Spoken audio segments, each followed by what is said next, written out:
Bonjour à toutes et à tous. Merci d'être là aujourd'hui. C'est pas un mystère, évidemment, que c'est pas une semaine au cours de laquelle les déplacements sont faciles, donc votre présence est d'autant plus appréciée.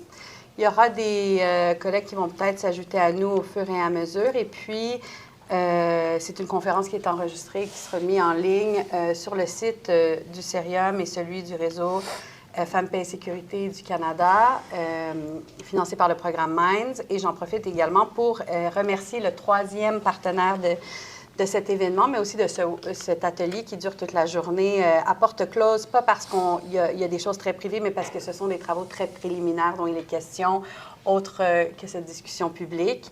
Je remercie également la Maison des affaires publiques et internationales pour son soutien à la tenue de cet événement.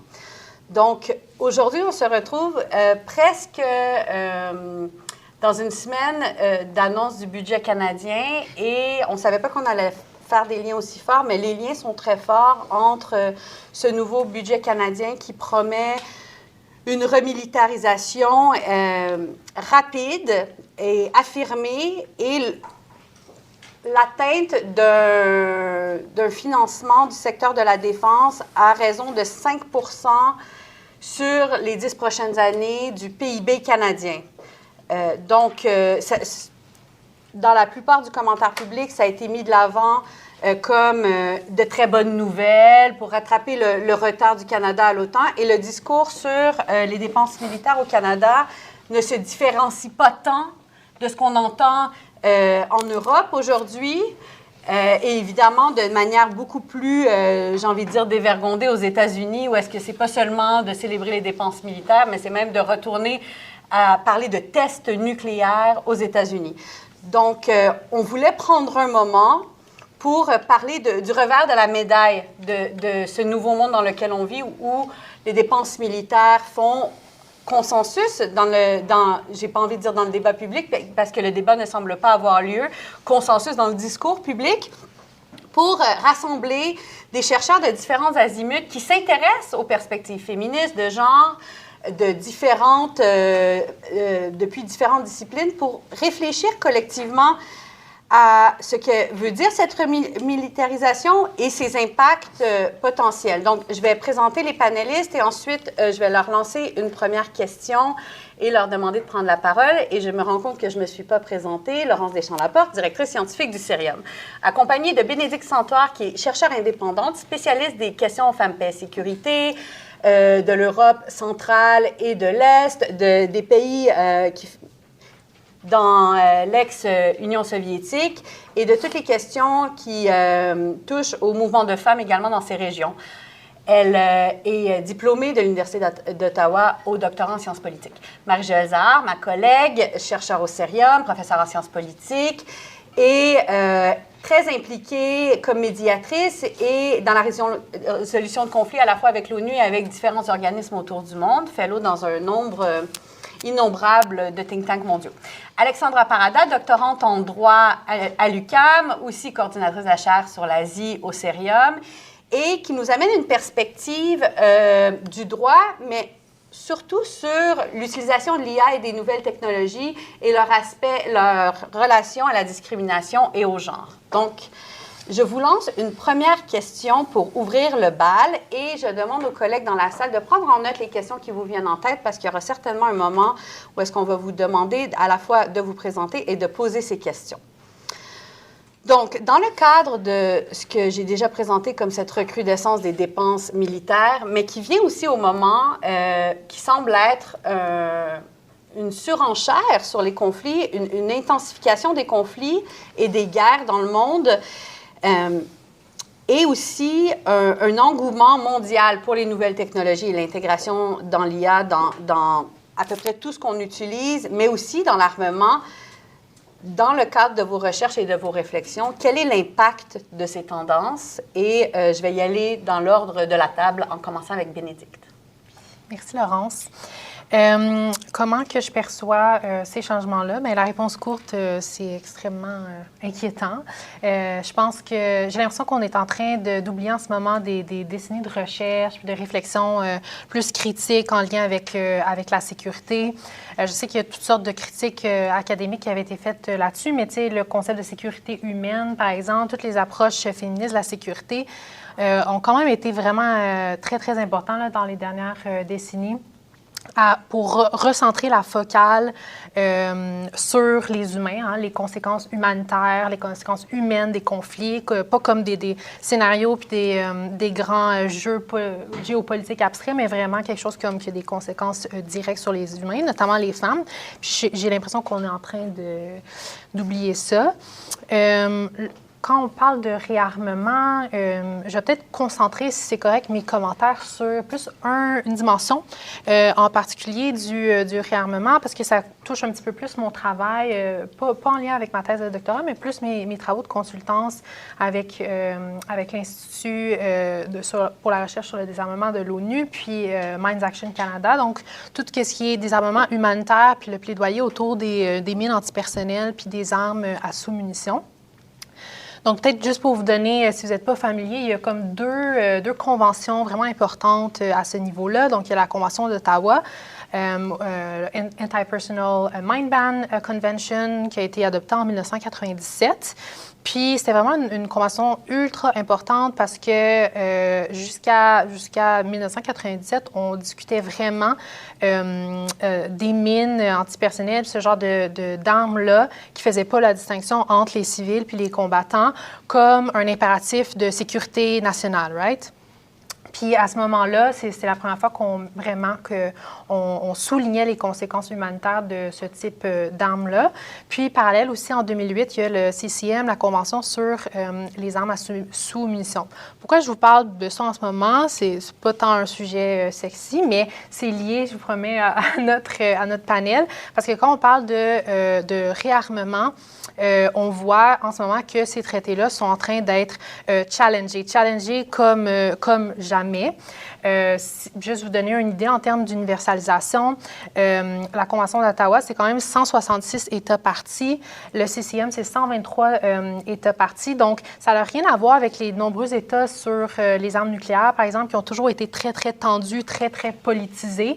C'est une chose que les gens s'entendent, c'est que les mines antipersonnelles, c'est vraiment mauvais.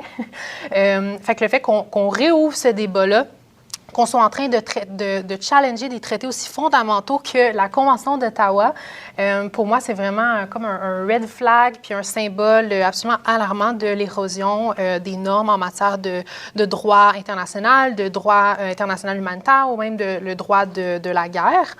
Juste cette année, en 2025, il y a vraiment plusieurs pays qui se sont retirés de ces conventions-là. Donc, la Lettonie, la Pologne, la Lituanie, l'Estonie, la Finlande se sont retirés de la Convention d'Ottawa. Pour la première fois, c'est la première fois de l'histoire que des États se retirent de ces conventions-là. Il y a la Lituanie aussi qui s'est retirée du CCM. Donc, évidemment, il y a toujours eu toutes sortes d'États comme la Chine, la Russie, l'Iran, comme les États-Unis aussi, d'ailleurs, qui n'ont jamais été signataires, jamais ratifié ces États partis-là, mais c'était quand même minoritaire, là, on s'entend.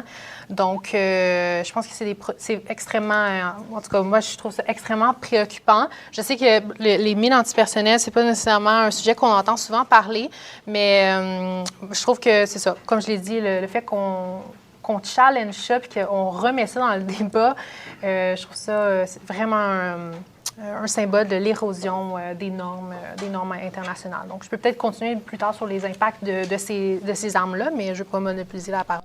Merci, Bénédicte. Marie-Joëlle? Bénédicte a déjà dit beaucoup de choses et je pense qu'il est quand même utile de souligner que ce que nous voyons aujourd'hui en termes de remilitarisation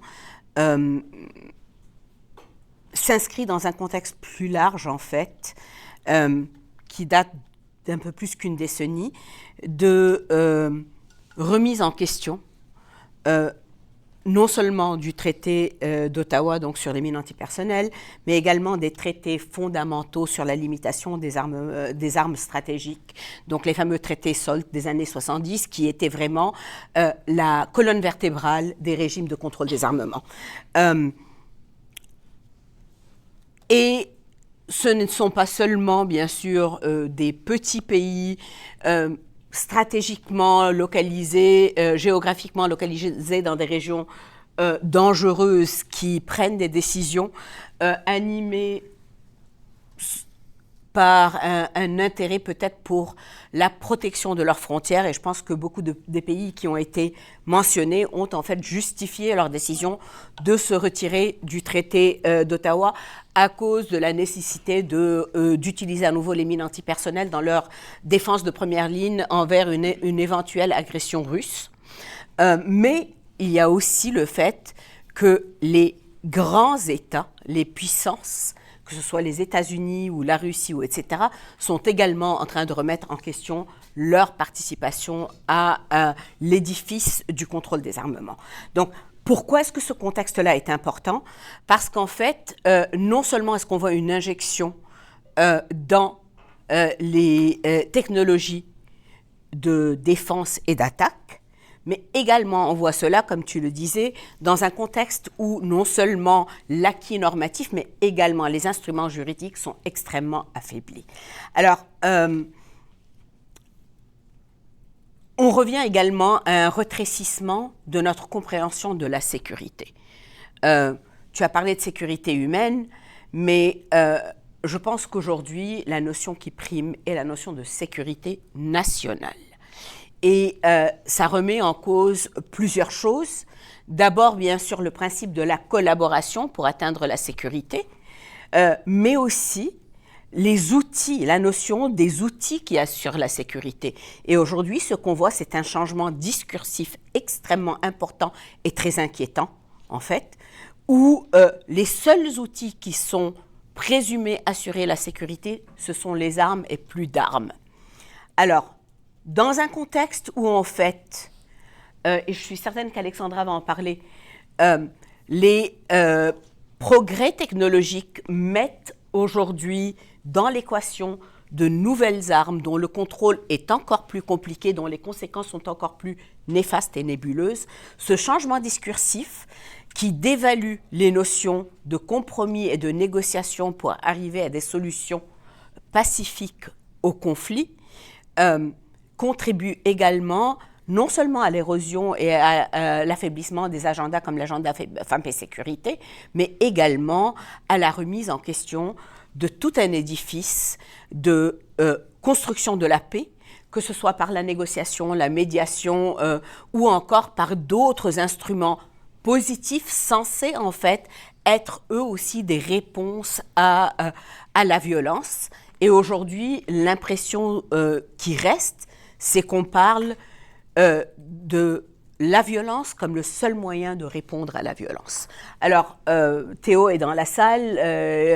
Lui et moi co-dirigeons actuellement un ouvrage dans lequel on réfléchit à comment tous les changements internationaux, et ça fait partie de ces changements-là, changent les dynamiques des guerres civiles. Mais plus généralement, je pense que ce qu'on voit, et d'ailleurs c'est quelque chose qui est documenté par des instituts comme CIPRI, etc., c'est une augmentation de la violence inter- et intra-étatique à un niveau qu'on n'avait pas vu depuis très longtemps, et dans un contexte où, en fait, tout ce qu'on avait mis en place pour freiner cette violence-là est en train de se déliter. Merci Marie-Joëlle. Je passe la parole à Alexandra Parada. Oui, merci. Je dois dire que par rapport à la perception des tendances qui ont été décrites, je partage l'inquiétude qui a été soulevée par mes collègues avant tout, surtout à la lumière de ce qu'elles viennent d'expliquer. Si je me concentre un petit peu plus justement sur l'utilisation des technologies, de l'intelligence artificielle dans le contexte militaire, ma perception est toujours que c'est inquiétant, mais aussi il y a une partie de moi qui se dit que c'est aussi assez logique, c'est pas si étonnant que ça. la tendance d'intégrer, d'avoir un engouement pour les nouvelles technologies et de le mettre en lien avec les discussions sur les conflits armés. Si je dis que c'est une sorte de logique, c'est parce que là, ça fait surtout depuis 10-15 ans que partout, dans tous les domaines de la société, on fait la promotion de l'intelligence artificielle pour améliorer des processus, pour personnaliser des produits, des services, pour accélérer des systèmes qui étaient lents. On peut dire, on va utiliser l'intelligence artificielle pour améliorer le système de justice, par exemple, qui est jugé trop lent, trop coûteux. Fait que grâce à l'IA, ça va être moins lent, moins coûteux. Donc il y a toujours une perspective d'amélioration. Plus de gains économiques, plus d'efficacité, gain de temps. Donc quand je réfléchis justement au secteur militaire, je me dis, finalement, c'est assez logique de penser qu'il y ait des considérations de on veut être plus efficace, on veut être plus rapide, on veut prendre des décisions plus précises. Voilà, tout ce narratif autour des progrès qu'amène l'intelligence artificielle. Donc, ce serait difficile finalement d'imaginer que les acteurs de la guerre, les acteurs des conflits armés ne soient pas intéressés par les nouvelles technologies. Ce matin, on a un petit peu discuté du fait qu'il y avait un peu un discours qui laissait penser que l'IA militaire, c'est juste les robots autonomes. Fait que comment on fait pour les réglementer, comment on fait pour éviter qu'ils prennent le contrôle et finalement exterminent l'humanité. Mais en fait, justement, il y a des tendances déjà qui se notent d'utilisation des nouvelles technologies, de l'intelligence artificielle, depuis déjà de nombreuses années dans le milieu militaire. Donc, ce n'est pas juste les robots tueurs, mais c'est aussi des outils pour prendre des décisions stratégiques sur le terrain, aussi en amont, sur le développement de stratégies militaires. C'est aussi des outils qui sont utilisés pour constituer les équipes sur le terrain, les équipes militaires, pour optimiser des processus qui sont utilisés. Donc c'est ça, finalement, c'est quasiment assez récent qu'on discute un petit peu plus de ça. Mais en fait, quand on se dit, mais ça existe depuis un petit moment, ça fait quand même du sens. Et par rapport à ce que ça pourrait impliquer, selon moi, si je reste toujours concentrée sur les questions de l'intelligence artificielle, c'est qu'en fait, cette tendance qu'on voit, puis la façon dont c'est abordé, c'est que finalement, ça va laisser un petit peu des pratiques s'installer sans vraiment les réguler. Justement, de se dire, il faut faire attention, il faut qu'on régule les robots tueurs. En attendant, on ne régule pas d'autres façons dont les outils sont utilisés pour tuer. Et justement, on va parler de dommages collatéraux. On a des outils plus précis, il y aura moins de dommages collatéraux. Mais en fait, c'est même pas tant est-ce que vraiment il y en a moins. C'est juste qu'on peut tout dataifier, on peut tout transformer en statistiques. Fait que peut-être que là, ils peuvent faire des suivis et mettre des nombres sur les victimes collatérales, les dommages collatéraux. Et donc, ça donne une impression que c'est plus précis, mais ça ne veut pas dire qu'il n'y a pas ces victimes-là. Et donc, et dernier point, je pense qu'il faut aussi considérer justement avec l'IA les effets normatifs de l'utilisation de l'intelligence artificielle dans tous les domaines, mais dans le secteur militaire, et dans le secteur militaire également. C'est-à-dire qu'il y a un peu cette idée que plus on utilise l'intelligence artificielle pour faire des choses, plus on normalise cette utilisation-là. Nous, on le voit au quotidien, mais c'est pareil dans le milieu militaire. Donc, je pense que c'est une tendance qui est là depuis un moment. Qui est assez finalement logique au regard de tout le reste, mais qui est aussi très inquiétante. Merci à nos trois panélistes. Donc, Bénédicte qui nous a mis de l'avant un historique qui est à la fois des études féministes, mais qui est aussi propre au Canada jusqu'à un certain niveau, de cette tradition du désarmement, des progrès qui ont été faits contre vraiment l'arme, on peut dire, la plus barbare de toutes, où est-ce qu'un enfant peut courir dans un champ 10 ans après une guerre et perdre ses membres, les mines antipersonnelles. Et c'est pour ça qu'il y avait eu éventuellement un consensus quasi mondial sur l'adoption de ce traité d'Ottawa, pas non seulement pour interdire leur utilisation, interdire leur production, déminer. Et c'était une perspective de désarmement humanitaire parce qu'on s'inquiétait aussi de créer des fonds pour les victimes. On mettait de l'avant les victimes. Et on a tellement appris sur les décennies de ces autres perspectives de la sécurité et ça semble en un moment, à l'ère de la survivance fragile des politiques étrangères féministes, mis complètement en rencard. Marie-Joëlle Zahar qui nous explique que Non seulement on a une remise en question de tous les traités, ils sont soit on s'en retire, on les ignore, on ne les met pas à l'agenda, mais aussi tout ça s'inscrit dans un retour à une sécurité qui est peut-être la plus classique et réaliste des relations internationales, la protection des frontières à travers une violence étatique qui répond à la violence des autres, interne ou externe dans certains cas. Ce sont mes mots, pas les siens dans ce cas-là. Alexandra Parada qui nous montre que soit qu'il faut s'inquiéter aux armes avec l'IA, qui sont appelés par les campagnes de mobilisation de la société civile les killer robots, les robots qui tuent, et de manière qui peut nous paraître choquante ou bête ou simple, mais c'était le but de la campagne, c'est de nous faire réagir, donc peut-être que ça marche. Mais que l'IA, dans le militaire, c'est partout. C'est qu'est-ce qui est mis à l'agenda, dans les réunions, soi-disant stratégiques, opérationnelles, comment sont organisées les armes sur un territoire, comment sont ciblées les victimes, comment sont formés les militaires. Donc, de s'en tenir seulement à l'utilisation des armes et à la réglementation des armes, c'est d'avoir, de cette manière-là, aussi une perspective trop spécifique. On a parlé justement de cette tradition de démilitarisation et de désarmement qui a vraiment été un fondement, pas juste de l'action internationale du Canada, mais des perspectives féministes et de sécurité humaine en relations internationales, qui a marqué les années 90 en particulier. Lorsqu'on regarde le moment qu'on traverse, et vous pouvez répondre rapidement, et chacune d'entre vous n'a pas besoin de répondre, donc allez-y de manière spontanée, cette espèce d'engouement pour le militaire à tout prix, d'applaudissement de toutes les parties d'une société, pas juste du milieu militaire et du milieu corporatif pour les dépenses militaires. Est-ce qu'il y a des échos avec d'autres moments de l'histoire qu'on aurait vécu? Ou est-ce que c'est totalement inédit? Bien, moi, j'ai l'impression, en tout cas, je ne suis pas si vieille, mais j'ai l'impression que ça, c'est quand même sans précédent de challenger des traités, des outils aussi fondamentaux que la Convention d'Ottawa.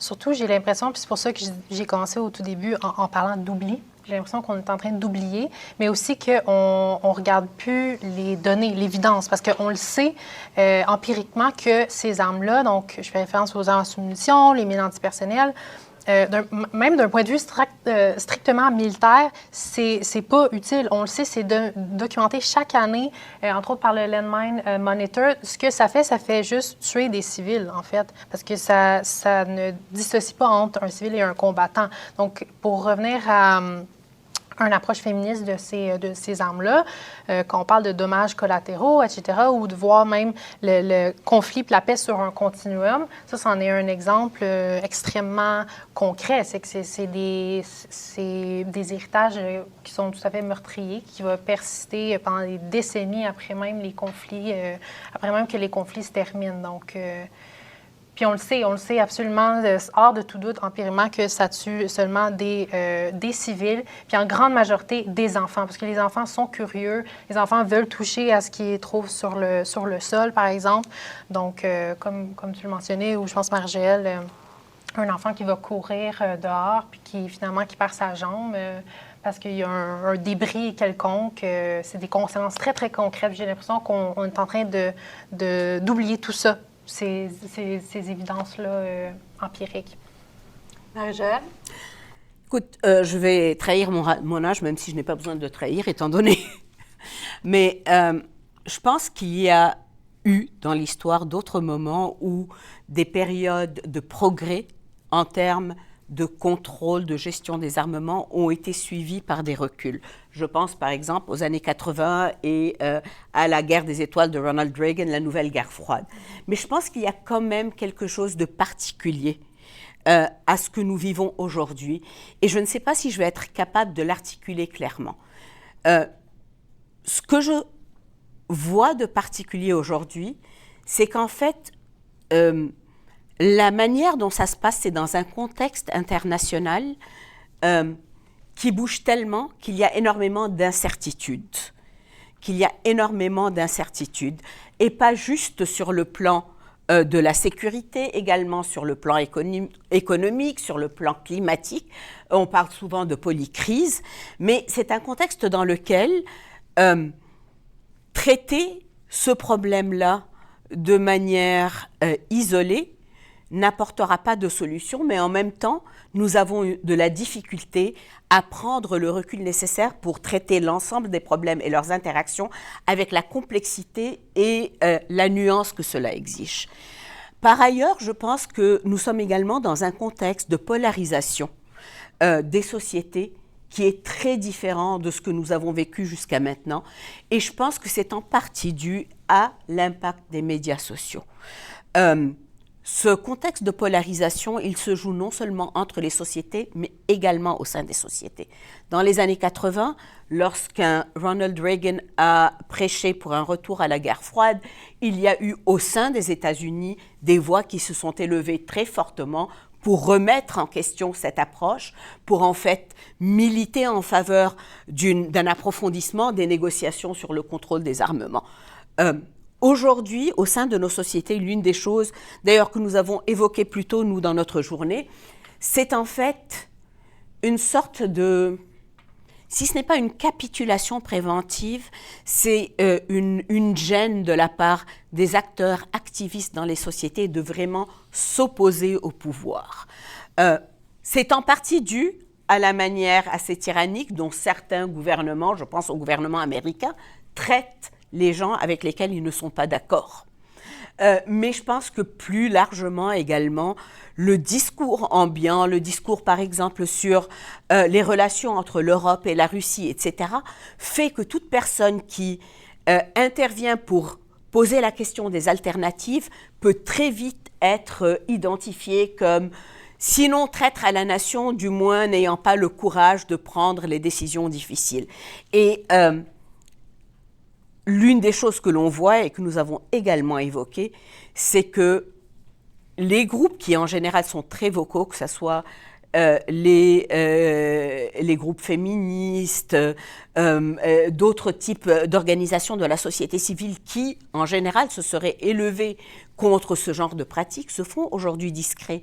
Ils écrivent, etc., mais il n'y a pas d'action d'éclat, il n'y a pas de mobilisation à grande échelle pour en fait alerter contre les risques de cette détérioration dans l'ensemble de notre réflexion et de notre pratique en termes de sécurité internationale. Peut-être juste rajouter quelque chose, puis juste souligner que justement c'est intéressant la mention notamment des réseaux sociaux, puis du positionnement des personnes et du non-positionnement ou vocalité de certaines personnes. Ça aussi, ça peut être considéré comme rentrant dans les discussions sur l'IA militaire. Ça constitue des données qui peuvent être utilisées pour des outils, pour des évaluations, pour des développements de stratégies. Je trouvais ça intéressant de le nommer puis de le mettre dans cette perspective-là. Et puis, à nouveau, si je me concentre sur la question de l'intelligence artificielle dans le milieu militaire, sans avoir d'expertise là-dessus, je pense qu'il y a peut-être des parallèles qui peuvent être faits avec, par exemple, l'arme nucléaire, le développement du nucléaire et le secteur militaire. Mais ce qui est certain, c'est qu'il faut quand même considérer justement les spécificités, un petit peu comme Marie-Joëlle le disait là, mais là, en l'occurrence, la spécificité des technologies, de l'intelligence artificielle, et saisir comment, pas juste comment des outils sont utilisés, mais comment l'intelligence artificielle, les technologies affectent la société, affectent le système capitaliste, l'ordre géopolitique mondial, et dans l'autre sens aussi comment elles sont le produit de ce système capitaliste, de cet ordre géopolitique mondial aussi. Donc ça, je pense qu'il faut dans tous les cas considérer que s'il y a des parallèles qui peuvent être faits sur l'aspect de nouveauté, de danger, de développement d'une technologie pour plein de secteurs où ça pourrait être très intéressant, comme le milieu médical, ça peut être aussi utilisé pour le milieu de la guerre. Mais c'est sûr qu'il faut prendre en compte des nouveaux paramètres qui sont associés aux technologies, à l'intelligence artificielle. Il faut que le droit de la société non seulement comprenne ces paramètres-là, mais aussi les considère justement quand on réfléchit à des questions ou quand on essaie de penser des stratégies pour protéger la paix et les humains. Donc,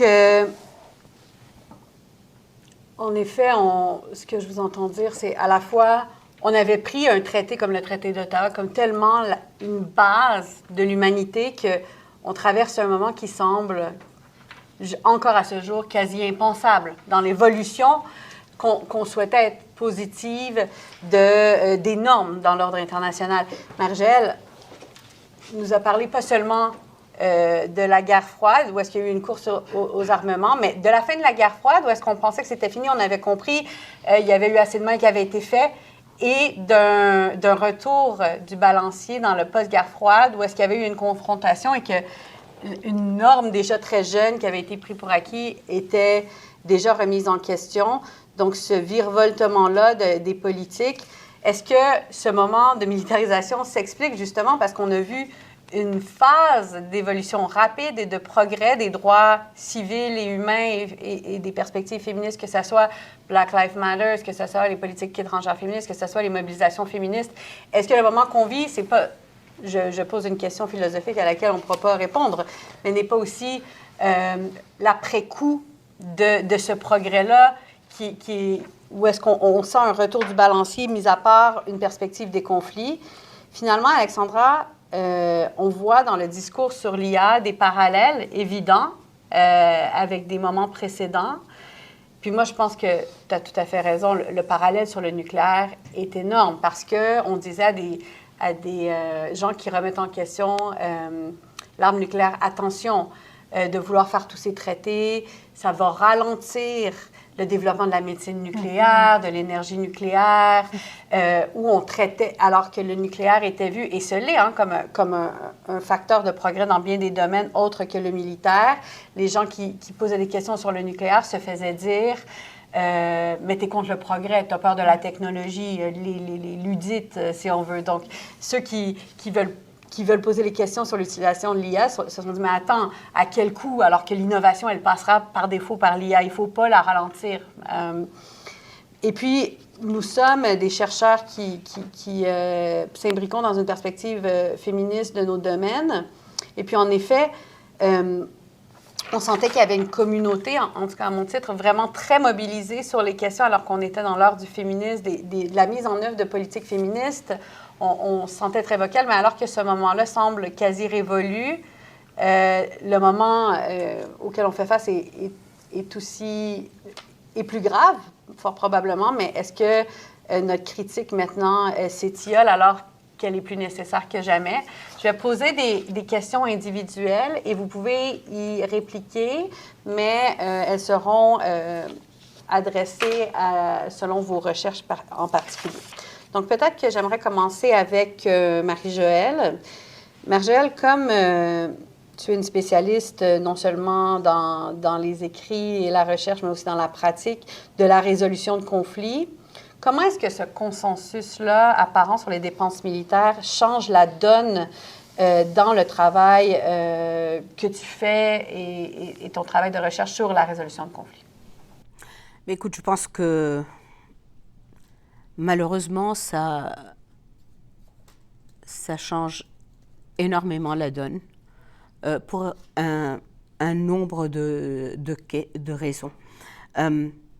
D'abord, si on revient justement à une perspective plus féministe de la manière dont nous avons abordé la gestion des conflits, la résolution des conflits, il y a toute une réflexion à avoir sur l'impact que ça va avoir sur l'agenda Femmes, Paix, Sécurité et la participation des femmes, des jeunes aux discussions sur les questions de sécurité. Ce que nous voyons aujourd'hui, alors qu'en fait, que pendant la dernière décennie, on avait quand même enregistré des progrès sur le fait que les questions de sécurité n'étaient pas seulement réservées aux militaires et aux hommes. Ce qu'on voit aujourd'hui, c'est un recul sur cette question-là, nonobstant le fait qu'il y a quand même des femmes qui sont les CEO des grandes compagnies d'armement, mais à part ces femmes-là, les autres femmes que nous voyons normalement associées à des discussions sur la sécurité, que ce soit nationale ou régionale, ou etc., sont aujourd'hui marginalisées. Et je pense que nous allons devoir, dans nos recherches, d'abord réfléchir aux conséquences de cette marginalisation, mais également retracer éventuellement les méthodes par lesquelles les femmes vont essayer de résister et de s'imposer à nouveau dans ces décisions-là. Deuxièmement, je pense qu'il y a un impact très important sur la manière dont on réfléchit aux conséquences de l'usage des armes. dans les travaux sur la résolution des conflits, la perspective humaine, l'idée essentiellement de rebâtir non seulement des États, mais des sociétés et des liens entre l'État et la société était la perspective qui primait. Et même si tant les recherches que les approches qui ont été, disons, favorisées dans la pratique n'étaient pas parfaites, elles étaient loin d'être parfaites. Il y a eu beaucoup, par exemple, de critiques de ce qu'on a appelé l'approche libérale de la consolidation de la paix. Néanmoins, ces approches-là ouvraient la possibilité de réfléchir la paix plus largement que simplement une stabilité ou une absence de violence. Aujourd'hui, je pense que nous sommes revenus à une notion de la paix négative, c'est-à-dire tant et aussi longtemps que les armes se taisent, peu importe ce qui se passe au sein des sociétés. Et pour les conflits internes, c'est grave. C'est grave parce qu'en fait, le retour à cette notion de paix négative s'accompagne également à l'échelle mondiale par une augmentation et de l'autoritarisme et du populisme, qui tous les deux, en fait, mettent à mal un contrat social inclusif pour toutes et pour tous. Je pense également que nous devons, dans mon domaine, un peu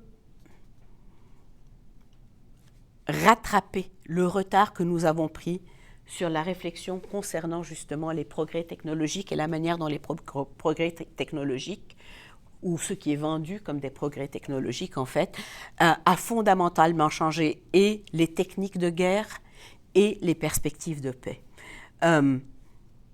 Nous parlions ce matin d'un sujet que je commence à explorer, les drones.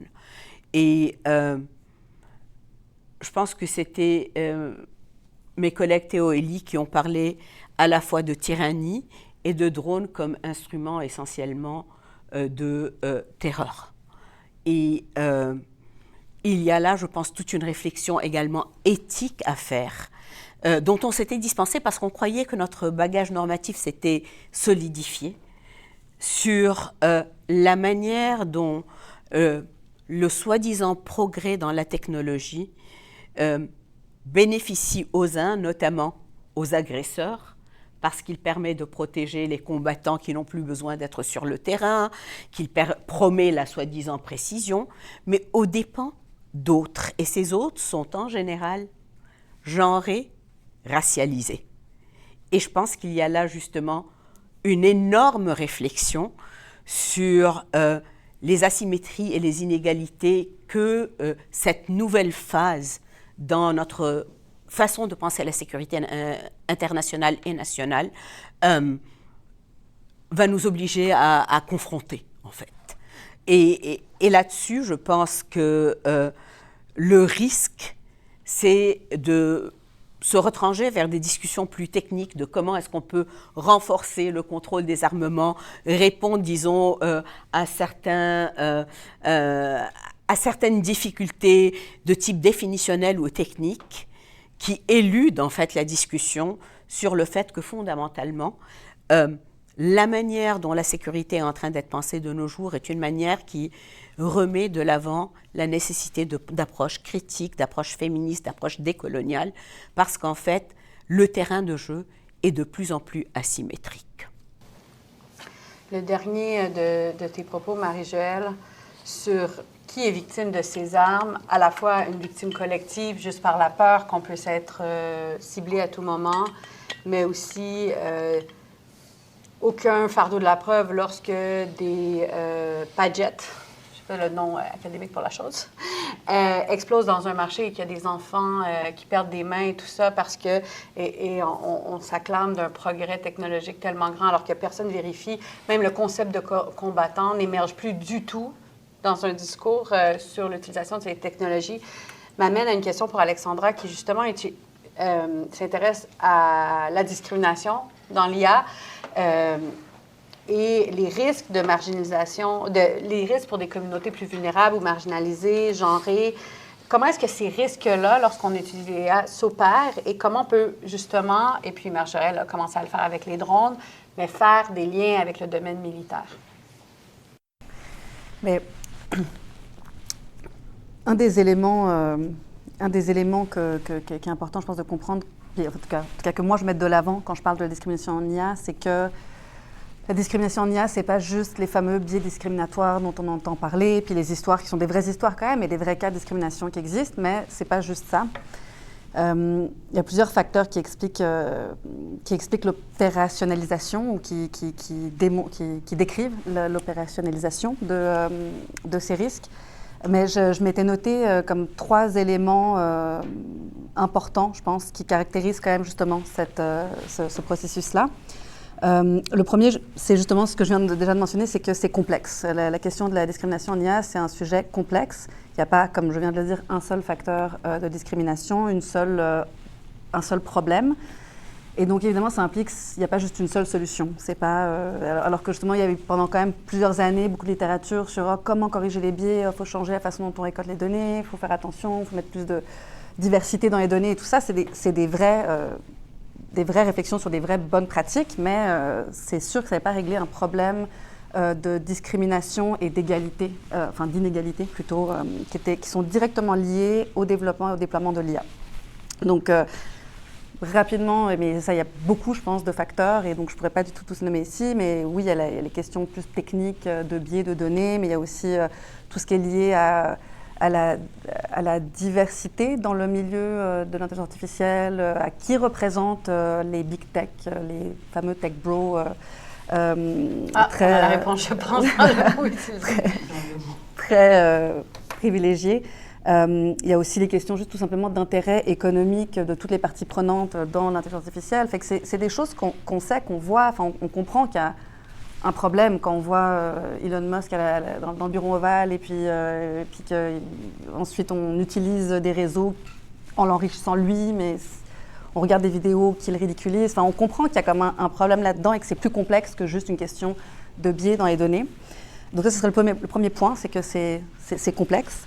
La deuxième chose aussi qui est importante de souligner, c'est que c'est grave. C'est quelque chose de grave. Puis si on en parle, c'est qu'on estime que c'est grave, mais c'est que justement, on a le fait de se concentrer sur la question des biais discriminatoires et des cas de discrimination dont vous avez peut-être entendu parler, par exemple un outil qui avait été utilisé chez Amazon pour trier des CV, qui discriminait directement les candidatures de femmes pour des postes comme plus techniques, ou alors des enjeux de justice prédictive, de justice de police prédictive, où des personnes, des hommes noirs vont se faire arrêter dans la rue parce que les outils d'IA sont pas bien développés sur des profils de personnes noires et donc ils vont juste dire tu corresponds à tel criminel et puis c'est pas du tout le cas. Enfin, il y a des cas très dramatiques qu'on connaît, qu'on a vus dans les médias, qui sont des vrais cas, mais c'est plus grave que ça. Puis justement, le contexte algorithmique dans lequel on vit, le fait que ça s'intègre dans justement tout le système politique et économique dans lequel on vit, ça transforme tous ces petits cas-là en de la discrimination massive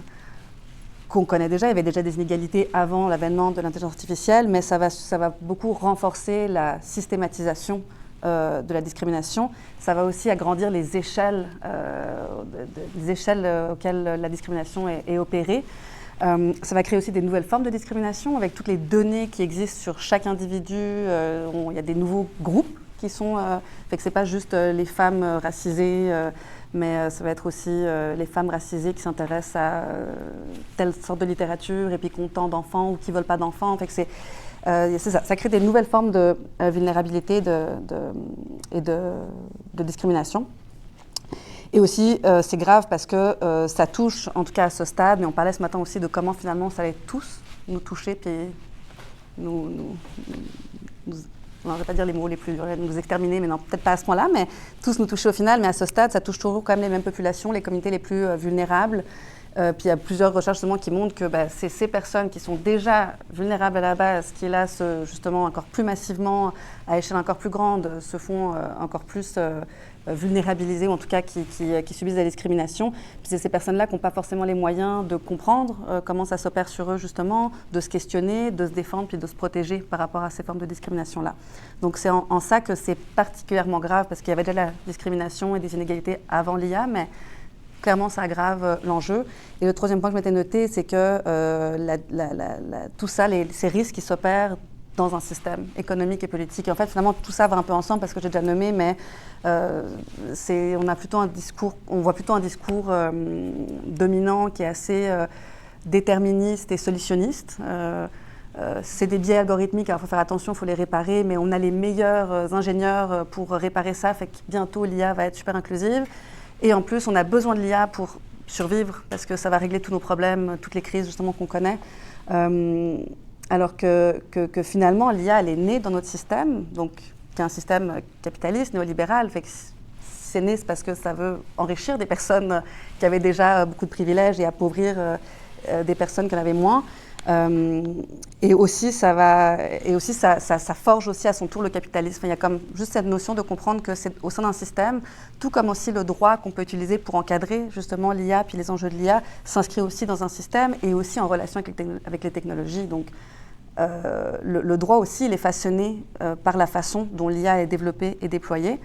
Et l'IA se développe et se déploie dans un contexte juridique qui permet cette forme de déploiement et développement. Fait que tout ça est lié, c'est un système, fait que ça c'est quelque chose que je pense qu'il faut noter sur la façon dont s'opèrent ces risques.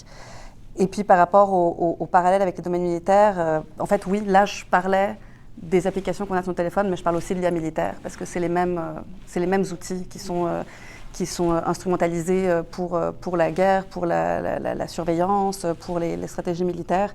Mais en fait, quand je parle de tout ça, je parle des personnes qui ne se font pas embaucher parce que c'est des femmes et que c'est un algorithme qui a décidé qu'ils n'allaient pas être embauchés. Mais je parle aussi des victimes collatérales parce qu'on ne sait pas si c'est un civil ou un combattant. Donc, je pense qu'il y a vraiment un parallèle qui peut être tracé, en effet. Donc, de remettre en question cette version déterministe d'une technologie qui est supérieure à l'humain parce qu'elle est plus neutre et l'humain est biaisé et que parfois il y a des risques de discrimination, le risque étant lui-même un euphémisme qui couvre une réalité où, en fait, on a une société inégale et une technologie qui vient remettre l'emphase, exacerber toutes ces tendances-là dans notre société, plutôt qu'être plus neutre, elle exacerbe ces discriminations, mais aussi ces violences-là, lorsque la discrimination est menée à l'autre extrême. Et ce n'est pas une question de solution technique à une technologie, mais de système de pouvoir qui est déjà bien ancré dans notre société et qui interagit avec d'autres systèmes de pouvoir qui s'ancrent de manière plus forte lorsqu'il y a la militarisation, le patriarcat, etc. Voilà, tout ça, beaucoup d'espoir. Mais j'ai une dernière question pour Bénédicte, aussi une question facile. Et puis, on finira peut-être 5 minutes en retard, vu qu'on a commencé 5 minutes en retard. Donc, ensuite, je vais me retourner pour vous demander vos questions. Bénédicte, tes terrains t'ont amené dans des zones de conflit. Là, on vient remettre en question la militarisation. Pourquoi peu le font? Margelle l'a nommé, c'est vraiment pas en vogue, non seulement parce qu'on dit, alors, si tu remets ça en question, c'est que tu veux bien les sous-marins dans l'Arctique. C'est pas ça. On est capable d'avoir des nuances. La diplomatie a toujours été une bonne solution pour régler des conflits aussi. Mais dans ton cas, tu as étudié des mouvements de femmes qui sont vraiment dans la guerre au jour le jour. Et quelle est leur relation à la militarisation dans le cas des communautés que tu connais le mieux, qui sont soit en guerre avec l'invasion russe de l'Ukraine, ou qui vivent sous la peur de l'invasion dans des pays limitrophes. Quelle est la relation de ces femmes-là à la discussion qu'on a, par exemple? Question facile, comme tu disais. Ben voilà, je me suis dit finalement, c'est vendredi. Oui, je vais essayer de résumer ça quand même. Ma thèse portait sur l'agenda Femmes, Paix et Sécurité dans 4 pays, donc en Ukraine, en Moldavie, en Arménie, puis en Géorgie. Mais encore une fois, je vais comme concentrer ma réponse peut-être juste sur un des 4, donc l'Ukraine. Puis, pour répondre à ta question de manière très concrète, sans faire de généralisation excessive, parce qu'il y a quand même des mouvements féministes, toute une tradition intellectuelle féministe riche puis complexe dans l'espace post-soviétique. Mais de manière générale, puis surtout aujourd'hui, puis depuis 2022, les féministes en Europe de l'Est ont tendance à percevoir le féminisme antimilitariste, particulièrement qui provient de l'Occident, avec énormément de méfiance. Pour résumer de manière très, très crue et simple, pour la plupart des Ukrainiennes en ce moment, en tout cas celles qui ont participé à ma recherche, le pacifisme, là, si on veut, le féminisme antimilitariste, c'est vraiment une question de luxe. Donc, être en train de discuter de désarmement, là, ici, aujourd'hui, à Montréal, il n'y a pas de bombes qui nous tombent sur la tête, il n'y a pas des missiles, il n'y a pas des drones qui nous torturent psychologiquement à chaque jour. Bien, c'est un privilège. Donc, ce que les entrevues dans le cadre de mes recherches ont montré, c'est que l'invasion russe a vraiment créé des fractures très importantes dans la solidarité féministe mondiale, en particulier en ce qui a trait avec les questions d'armement, de militarisme, d'exportation des armes. Mais ça a aussi montré l'incapacité de beaucoup de féministes antimilitaristes occidentales à écouter les voix vraiment des femmes ukrainiennes, celles qui sont directement concernées par le militarisme, par l'impérialisme russe aussi. Puis, même pire encore, il y a beaucoup de féministes antimilitaristes qui ont reproduit des schémas très néfastes d'impérialisme épistémique, puisque les Ukrainiens appellent le westplaining, donc mansplaining, mais westplaining, carrément en ignorant leur voix, en parlant pour elles ou en niant leur expertise, leur vécu ou leur agentivité. Puis, évidemment, les féministes ukrainiennes celles que j'ai parlé, mais bref, encore une fois, sans faire une généralisation excessive, sont bien au courant, là, comme nous et moi, des dimensions genrées, extrêmement dangereuses de la circulation massive des armes.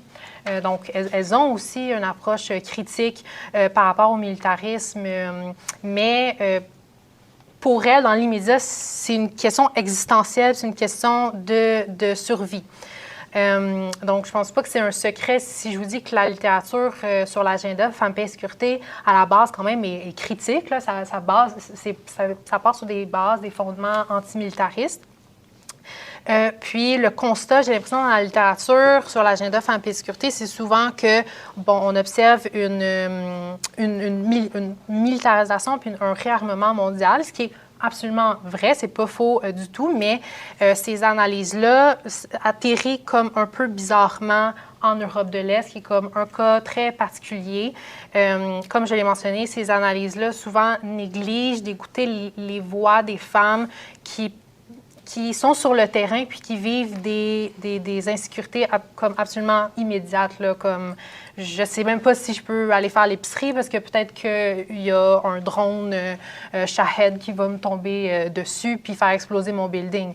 Donc, cette vision-là, quand même, des fois un peu manichéenne de soit on est antimilitariste ou soit on est militariste, fonctionne pas tout à fait dans ce contexte-là. Donc voilà, puis juste pour revenir à quelque chose que Margelle a dit tout à l'heure, sur les impacts de la militarisation puis le réarmement sur la résolution de conflits, par exemple. Je trouvais ça intéressant parce que vraiment souvent dans mes entrevues, puis pas seulement en Ukraine, mais j'entendais comment les gens, on me disait, bien, l'agenda Femmes, Paix et Sécurité, on a besoin de ça comme plus que jamais, mais en même temps, on y croit plus. Les gens ne croient plus à la résolution de conflits non violents. Puis c'est vraiment difficile d'y croire quand il y a des bombes qui tombent dessus sans arrêt. C'est vraiment difficile de parler de non-violence, puis de pacifisme, puis de désarmement quand notre quotidien est militarisé, puis menacé par toutes les armes inimaginables, là, parce que l'Ukraine, c'est vraiment un laboratoire de justement toutes sortes de technologies émergentes, puis d'IA militaire. Donc, j'ai l'impression que ça a aussi ça amène un changement cognitif aussi de comment on perçoit la non-violence, puis la résolution de conflits à l'ère actuelle. Pour résumer... Merci, Bénédicte, puis de représenter une perspective ancrée dans le terrain. Évidemment,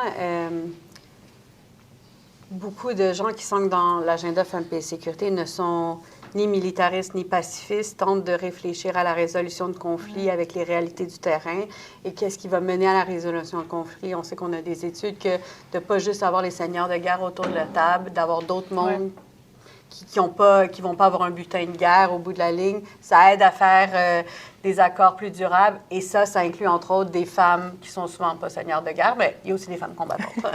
Mais alors, tout à fait. Puis, je pense qu'on n'aurait peut-être pas le temps d'évoquer, je vais passer aux questions, mais on sait aussi qu'à l'autre inverse, il y a eu aussi une cooptation, une manipulation d'un discours pro-paix par des acteurs russes également, pour rendre ça encore plus compliqué, disons. Oui. Alors, peut-être que je l'ouvrirai à la salle, puis il y aura plein d'autres choses à dire en réaction qui pourront être intégrées aux questions. Je propose que vous leviez votre main, vous vous présentiez, je note 3 questions de suite et je laisse dans la fluidité aux panélistes répondre à ce qu'elles veulent répondre. Peut-être qui aurait une question dans la salle. Il ne faut pas être timide.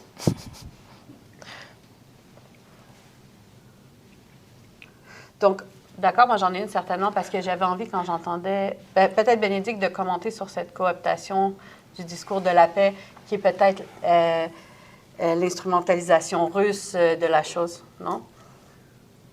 Est-ce qu'on ne voit pas aussi un discours russe de « il faut la paix, donc il faut arrêter la guerre », une cooptation des discours? Oui, mais oui, absolument. Puis peut-être pour continuer sur ce que je disais tout à l'heure, on voit, en tout cas, ce que j'ai essayé de démontrer dans ma thèse aussi, l'espace eurasiatique, post-soviétique.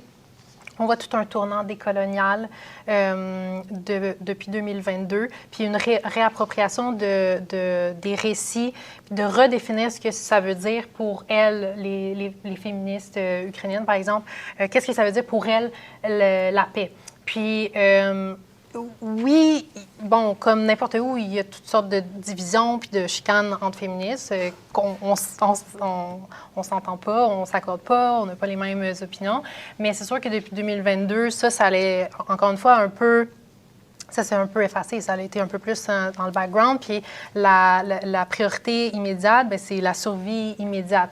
Parce que ça fait, pour faire le lien avec, cooptation, pro-russe, etc., c'est sûr que là, celles et ceux qui continuent encore, durant l'invasion, de parler de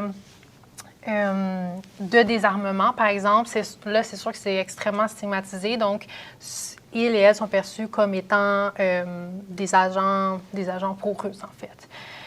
Donc, c'est vraiment complexe. J'ai pas comme de réponse définitive à ça. Mais j'ai l'impression que les voix pour la paix, pour faire le pont avec ce que Marjoëlle disait, les voix pour la paix, pour le désarmement sont de plus en plus stigmatisées et il y en a de moins en moins, en fait. Puis surtout dans cette région-là. Je suis sûre que Marie-Joëlle a des réflexions qui viennent peut-être de terrains. Tu as connu des terrains dans la région, tu en as connu de nombreux qui ont malheureusement traversé des guerres civiles. Je ne sais pas si tu vois certains parallèles avec les propos de Bénédicte. Écoute, certainement. Et je pense que, bon, on n'en a pas parlé, mais il y a un parallèle de réflexion compliqué à faire, mais nécessaire, avec la manière dont le terme paix est aujourd'hui utilisé dans le contexte du cessez-le-feu à Gaza. La Russie utilise le terme paix en Ukraine, et bien sûr, la manière dont ce terme-là est reçu, c'est avec énormément de méfiance. Mais je dirais que de la même manière, il y a aujourd'hui d'énormes réflexions sur ce que veut dire la paix à Gaza et puis plus généralement, je dirais, au Moyen-Orient. Des questions sérieuses sur quelle paix. Est-ce que la paix, c'est juste empêcher certains types de violences, mais peut-être pas d'autres? La violence de qui est-elle légitime? Pour quelles raisons et pourquoi? La paix pour qui? La paix pour qui? Parce que dans le cas ukrainien, c'est certain que la raison pour laquelle la Russie veut la paix, c'est qu'elle aimerait bien pouvoir régler certains des contentieux à une table de négociation où elle pense éventuellement que ses capacités diplomatiques lui permettraient de faire valoir certains points de vue qu'elle n'arrive pas à imposer sur le terrain militaire. Mais de la même manière, la paix qui se dessine aujourd'hui, pour ce qu'on en sait, bien sûr, le fameux plan pour la paix à Gaza, Je pense qu'il y a des questions très sérieuses sur est-ce que c'est vraiment une paix pour les Palestiniens et surtout pour les Palestiniennes. Okay? Donc, la question de la paix pour qui, pourquoi, ça revient à ce que je disais tout à l'heure sur le fait qu'aujourd'hui, à cause de la remilitarisation et de la manière dont nous sommes en train de reformuler nos notions de sécurité, nos notions de paix, nos notions, etc. Il y a des questions très profondes qui sont à la fois éthiques, mais également qui sont des questions très féministes qu'il faut poser parce que le genre de paix qu'on est en train de vendre à l'échelle mondiale, que ce soit dans le budget canadien ou bien que ce soit dans le plan de paix qui a apparemment été avalisé à Sharm el-Sheikh, etc., cette notion de paix est très loin des notions de paix que nous avions bâties pendant l'après-guerre froide et qui était basée sur la nécessité de penser la paix qui serait utile également pour l'ensemble des sociétés, de penser une paix normative, de penser une paix juste. Et déjà dans le temps, on avait la difficulté de penser ces paix-là dans un cadrage libéral qui n'était pas toujours particulièrement favorable à la mise en œuvre de ces objectifs. Aujourd'hui, dans un cadrage, je dirais, ultra-réaliste, ultra-nationaliste, etc., c'est encore plus difficile. C'est encore plus difficile. Et donc, en fait, on parle de deux cas qui sont des cas extrêmes, mais au-delà de ces cas-là, si je pense aujourd'hui à ce qui se passe au Soudan, si je pense aujourd'hui à la situation en République démocratique du Congo, ces questions-là se posent avec urgence sur le terrain. Et une chose que Bénédicte a dit, que je pense être très importante, c'est que le grand risque, c'est qu'elles sont décidées sans que les voix locales n'aient en fait voix au chapitre. Et ça, on le sait, les recherches l'ont démontré, ça, c'est la pire fondation pour une paix durable. On va peut-être pouvoir faire taire les canons, à un moment donné, taire les missiles, mais tant que les paix ne sont pas justes, tant que quelque part, elles n'apportent pas un espoir, un horizon à tous ceux concernés, elles ne peuvent pas durer. Et je pense que ça, c'est l'une des grosses inquiétudes que nous devrions avoir avec notre discours sur la militarisation et sur la nécessité de penser en termes de victoire militaire. Alors, l'enregistrement de la cérémonie de signature à Sharm el-Sheikh qui était comme un mauvais rêve surréaliste où est-ce qu'on s'imaginait Sykes-Picot, mais dessiné au gros charpie avec le rôle pour les femmes dans ce processus de paix étant celle qui tient le charpie, voilà, pour le programme Femmes, Paix et Sécurité. Non, mais on ne pensait jamais, non seulement il n'y avait personne de local, mais la manière dont ces accords-là faits avaient des résonances qu'on ne voyait qu'au 17e siècle, ou presque. C'était assez effrayant. Mais j'ai vu une question dans la salle, donc je donne la parole à Emma Liman. Et s'il y a une deuxième question, on va en prendre deux de suite et on va répondre et clore l'événement. Alors, Emma Liman, Marion Sarr. Oui, merci beaucoup pour vos interventions, ça me donne beaucoup de matière à réfléchir. Je vais essayer de formuler la question de façon juste, mais je ne sais pas si je vais y arriver, donc vous m'excuserez. J'ai quand même l'impression que cet espace qui se diminue pour penser le désarmement, il n'est pas si évident que ça.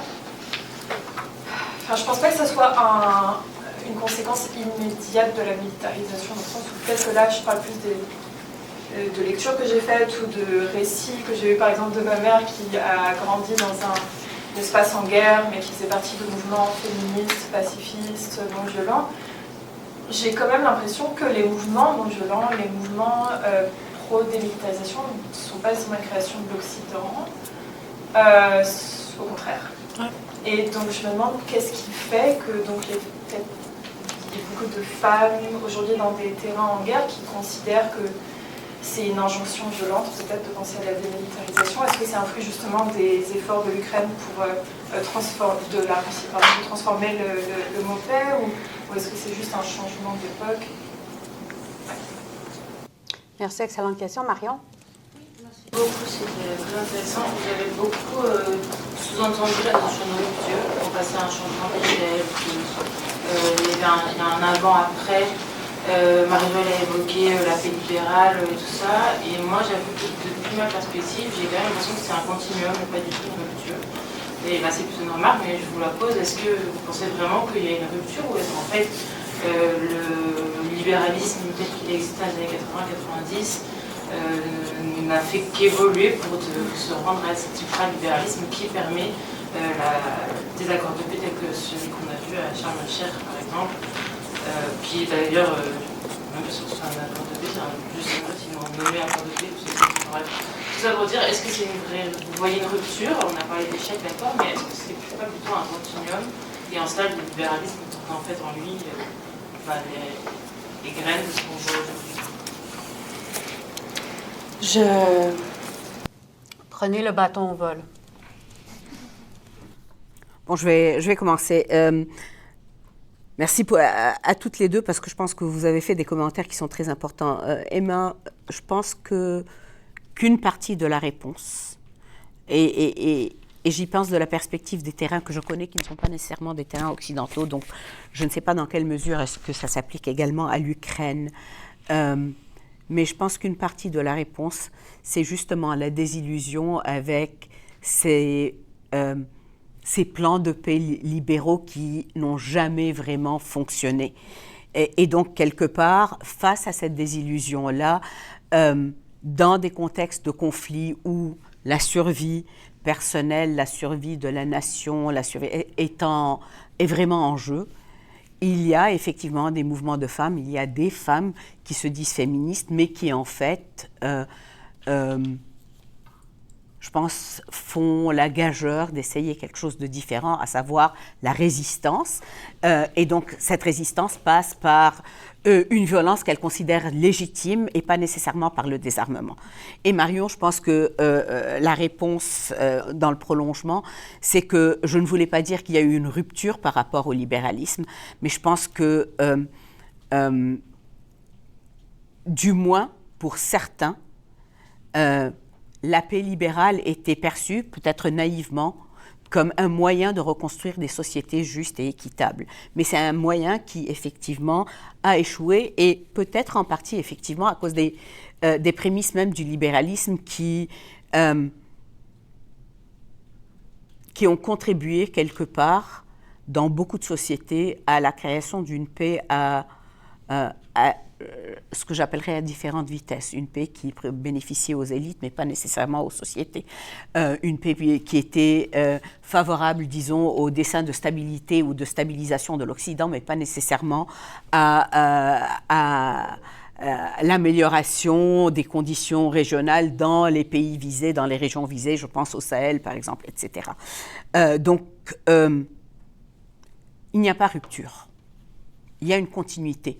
Mais si tu penses à la continuité et que tu penses à une pente descendante, je pense qu'on est arrivé au bout de la pente descendante à un précipice. Il y a quelque chose de vraiment fondamental aujourd'hui où on ne parle plus d'une échelle qui descend, mais vraiment d'être devant le gouffre.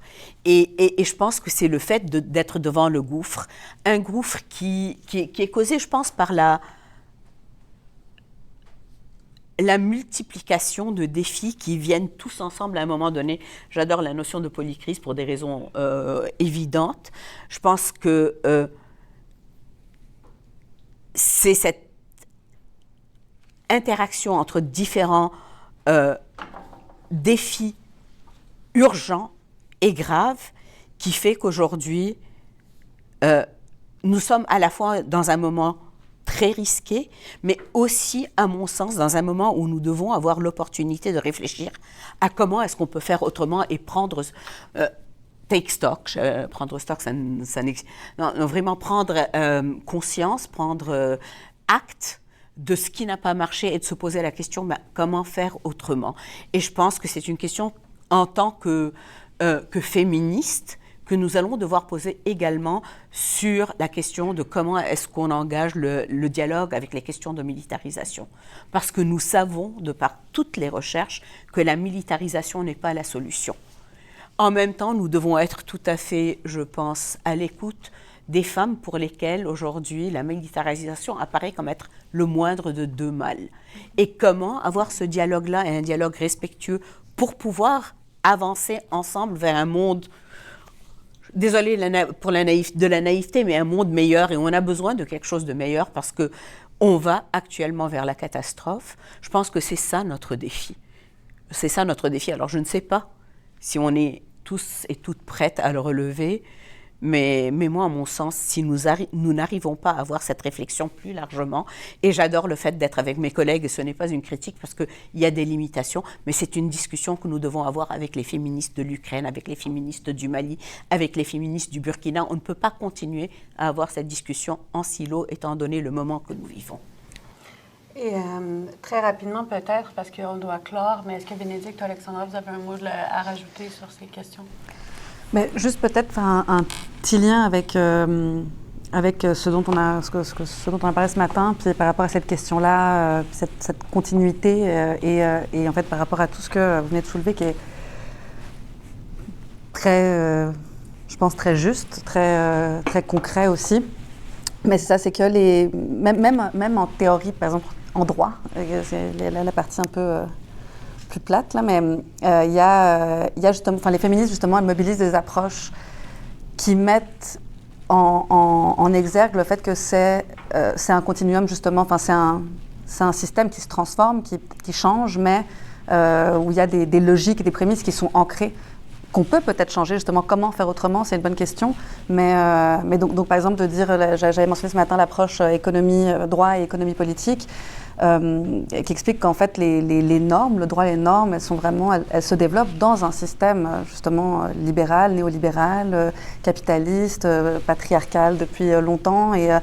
Et donc, c'est dans ça qu'elles se développent, mais aussi les normes visent à restreindre ou permettre certaines choses, fait qu'elles ont aussi elles changent aussi ce système-là, fait que c'est quelque chose qui se transforme en fait, mais ça reste toujours les mêmes objets. Puis si on garde le même prémisse, puis que justement on se demande pas comment faire autrement, c'est vrai qu'on va rester dans cette espèce de continuité sans rupture claire. Est-ce que c'est ça qu'on veut ou pas, mais en tout cas sans changement profond qui va, par exemple, où on va pouvoir parler justement de paix durable, de respect des droits humains, en fait, qui est porteuse d'espoir là, pour l'humanité, pour parler aussi en termes un petit peu larges. Oui, je vais répondre vraiment brièvement à ta question, Emma, qui est une super bonne question, là, évidemment. Je voulais vraiment pas sous-entendre que le féminisme antimilitariste puis les mouvements pour la paix des femmes provient de l'Occident, comme en fait tout au contraire. Tu sais, tout de suite quand tu as dit ça, j'ai pensé à l'article de la théoricienne indienne là, Sumita Basu, The Global South Writes 1325-2. En fait, comment l'agenda Femmes, Paix et Sécurité en fait provient des mouvements féministes transnationales et du Sud global. Mais c'est aussi mon point, c'est que c'est pas nécessairement ces voix-là qu'on entend non plus dans les espaces mainstream, Femmes, Paix et Sécurité, tant du Sud global que l'Est global, là, qu'on appelle the Global East. Puis pour répondre à ta question, peut-être par rapport à l'Ukraine, puis l'espace diminué pour les voix pour la paix ou les voix pour le désarmement, je pense comme une piste vraiment peut-être simple, mais évidemment, j'y pense encore, mais c'est une question de timeline, puis de temporalité, en fait. Si on regarde, par exemple, parce que ma recherche était quand même dans une démarche comparative, si on regarde les féministes plus dans les Balkans ou en Arménie, par exemple, même si elles aussi proviennent d'une tradition intellectuelle féministe radicalement différente de l'Occident, ont quand même un regard beaucoup plus critique vis-à-vis du militarisme que les Ukrainiennes en ce moment. Margelle, tu parlais de désillusion de la paix libérale. S'il y en a qui savent c'est quoi, si bien les femmes dans les Balkans. Là, si on pense à Dayton, par exemple, si on pense en Arménie, aussi toutes les négociations bafouées, je pense que c'est une question de distance. Je pense que ces féministes-là sont dans une paix négative depuis tellement longtemps, puis elles ont plus une distance vis-à-vis de la militarisation, ce que peut-être les féministes ukrainiennes n'ont pas en ce moment parce qu'elles sont juste concerned dans immédiat de survie. Alexandra Parada, Marie-Jo Hazard, Bénédicte Saint-Ouen, merci pour cette discussion, mon Dieu, qui n'est qu'un début parce qu'on aura 10 ans pendant cette accélération des dépenses pour continuer à l'avoir. Non, mais je veux terminer sur tellement de leçons de réflexion qu'on doit continuer à avoir. Ce n'est pas d'être naïf. On sait très bien que les glaces fondent, que même si nous, on décide qu'on n'est pas trop sûr que la militarisation, ça fonctionne, il y a d'autres pays qui ont décidé. On est capable à la fois de se poser ces questions-là, sans être naïf par rapport à la nécessité de certains types de sécurité et de faire les deux choses en même temps. Ça n'a pas besoin d'être ni noir ni blanc, mais de rester dans un dialogue où est-ce qu'on remet certaines choses en question tout en reconnaissant que les menaces, elles évoluent et elles existent. Finalement, dans les mots de Dumas, pas le français, là, l'autre, le chanteur québécois, peut-être ailleurs, c'est peut-être ici, comme il le chantait, et dans la militarisation, on sait très bien que lorsqu'on dépense beaucoup dans l'armement et dans les forces militaires et qu'on ne dépense pas beaucoup ailleurs et qu'on coupe, que ce soit l'éducation, les services sociaux, les services à la petite enfance, ce qui arrive quand il y a des besoins critiques, et il y en aura, c'est que c'est les militaires qui commencent à faire des choses qui ne sont pas dans leur mandat d'origine. Donc, pensons, si on n'a qu'un devoir, à quoi ressemblera notre société dans 10 ans. Pour moi, c'est ce qui m'inquiète particulièrement d'une perspective féministe. On sait qu'une seule mesure nous a donné beaucoup de paix au Québec, les CPE. Okay? Non, mais c'est vrai. Et que si les seules dépenses qu'on voit dans l'État, ce sont les dépenses militaires, ça va transformer notre pays de l'intérieur. Et c'est la réflexion qu'on doit aussi avoir lorsqu'on pense à la militarisation. Merci beaucoup.